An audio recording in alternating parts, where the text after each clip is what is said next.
Aujourd'hui, présentation et test d'un PC juste ici à 689 €. On va voir si encore aujourd'hui c'est possible de jouer convenablement avec un PC à moins de 700 €. Spoiler alerte, oui c'est possible, donc on va voir toutes les performances dans cette vidéo, donc présentation, etc. On commence par un petit aperçu.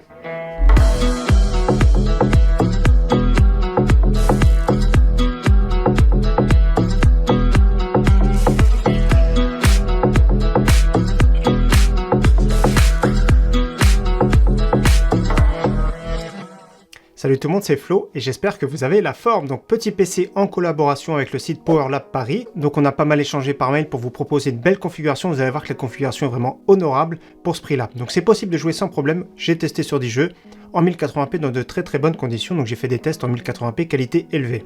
Donc je vais vous présenter premièrement ce PC. Après on va parler bien sûr des performances, etc. et du bilan global. Déjà premièrement ce PC, je mets le lien en description.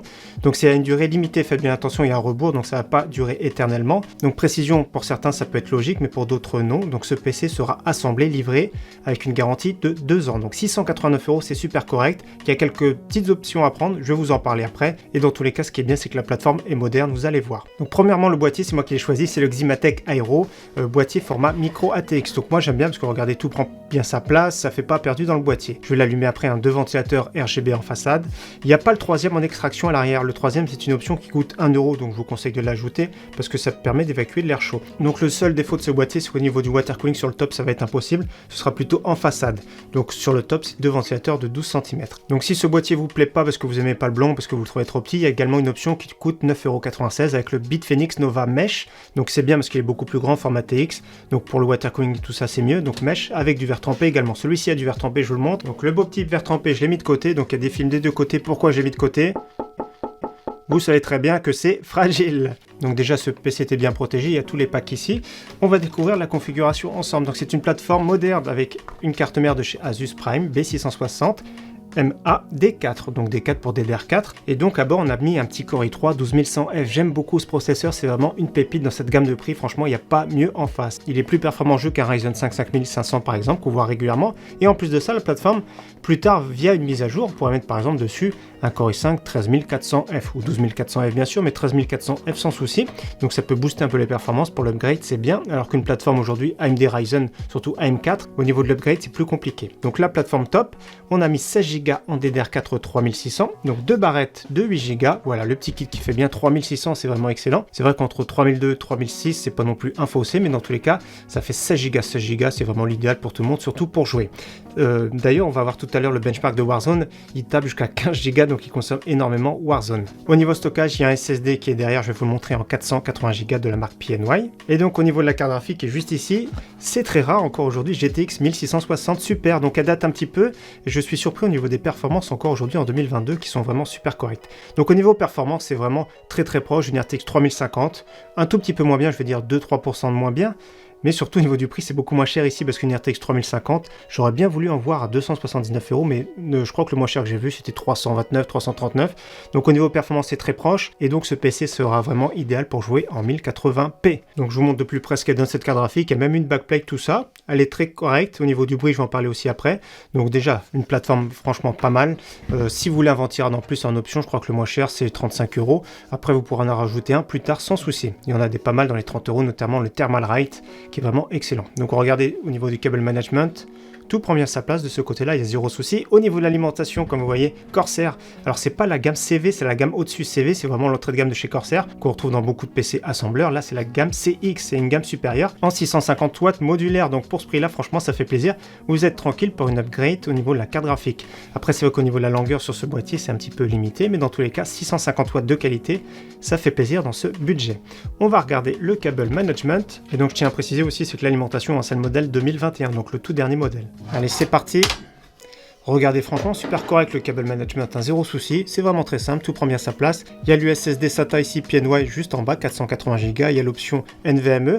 Alors c'est vrai que l'avantage de cette carte mère aussi, notamment, j'ai oublié de parler, c'est qu'elle gère le PCI Express 4.0, donc au niveau du SSD NVMe et au niveau de la carte graphique aussi sans problème. Donc là c'est vraiment top, c'est une plateforme moderne, c'est ça que j'aime beaucoup. Et donc je sais pas ce que vous en pensez, c'est vraiment pas mal pour ce prix-là. Moi ce que j'aime moins, c'est au niveau de la façade, j'aurais bien voulu plutôt du mesh plutôt que ces gros trous. Et également, comme on voit, c'est filtré sur le top et c'est filtré également sous le dessous. Allez, c'est parti, je l'alimente. Le 1 de l'alimentation. Et donc c'est parti pour le power. Donc on va écouter le bruit, je vais me taire. On est sur du 39-40 décibels au repos, c'est correct, c'est pas exceptionnel. Donc comme vous voyez, les deux ventilateurs sont jolis, je me rapproche un peu. Donc ils sont assez jolis, mais par contre ce sont des couleurs fixes. C'est beaucoup de boîtiers Ximatec entrée de gamme, on va dire, qui sont comme ça. Et donc en charge, il est monté maximum jusqu'à 43 décibels. Je parle tout de suite de la consommation, on va parler après des performances. J'ai consommé 210 watts en charge sur ce PC, donc c'est vraiment très très large. Comme vous avez vu, l'alimentation, 650 watts, vous êtes tranquille pour faire un upgrade sans souci. Donc au niveau du look, sympa, ça passe bien, c'est pas encombrant, donc ça fait plaisir. Donc maintenant, on va parler tout de suite des performances. Donc j'ai testé sur 10 jeux. Il y a des jeux avec benchmark intégré et d'autres jeux j'ai testé avec MSI Afterburner pour tester, donc j'ai fait une moyenne. Donc je vais éteindre le PC, on en parle de suite. Donc tous les jeux que j'ai testés, c'était du 1080p qualité élevée. Bien sûr, suivant les jeux, je vous conseille d'optimiser vos réglages. Il y a des jeux qui sont pas obligés de jouer en élevé, notamment des jeux compétitifs. Donc premier jeu avec benchmark intégré, Tomb Raider, 100 fps de moyenne, pas de souci. Far Cry 6, jeu solo également, 82 fps de moyenne. Horizon Zero Dawn, 77 fps de moyenne. Rainbow Six Siege, super tranquille, 281 fps, c'est top. Cyberpunk, je suis surpris, c'est vraiment correct, 54 fps de moyenne. Si vous jouez en qualité normale, vous dépassez les 60 fps. Pour un jeu solo, zéro souci. Sur CSGO, benchmark 365 fps, c'est vraiment excellent. Pas de problème pour jouer en 1080p élevé, je sais que les Intel se comportent très très bien. Et on termine avec 4 jeux que j'ai testés avec MSI Afterburner. Faudra regarder le chiffre de droite pour voir la moyenne. Sur Apex, je tournais environ 150 fps de moyenne, c'est top. Sur Warzone, environ 100 fps, c'est excellent. Fortnite, environ 250 fps. GTA 5, 162 fps. Comme vous avez vu, tous les jeux, c'est vraiment zéro souci. Je suis agréablement surpris, je ne m'attendais pas à aussi bien. Donc ça tourne très bien, c'est vrai que le processeur est vraiment pas mal. On avait testé la GTX 1660 il y a quelques temps maintenant dans des PC à 700 €, je crois que c'était 2019-2020.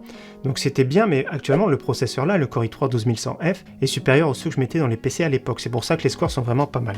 Donc très bon score, niveau 3 des marques, si vous voulez comparer, Time Spy, le grand classique, vous pourrez télécharger la démo gratuite sur Steam, 5902 points. Donc au niveau bruit, on en a parlé, c'est un tout petit peu bruyant, c'est pas le PC silencieux, certes, mais c'est très correct. Consommation, pas de souci. Au niveau des températures CPU, vous avez vu un petit peu ce que ça donnait en benchmark. En température GPU, j'ai atteint maximum 70 degrés. Et je le précise, dans une pièce à 26 degrés, donc il fait un petit peu chaud en ce moment. J'ai testé ce PC en août 2022. Donc bonne surprise pour ce PC, je le rappelle, je mettrai le lien en description. Ça me fait toujours plaisir personnellement de vous proposer des configs comme ça en partenariat avec des assembleurs notamment français.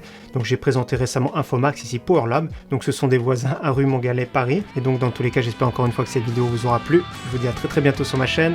Ciao, bye.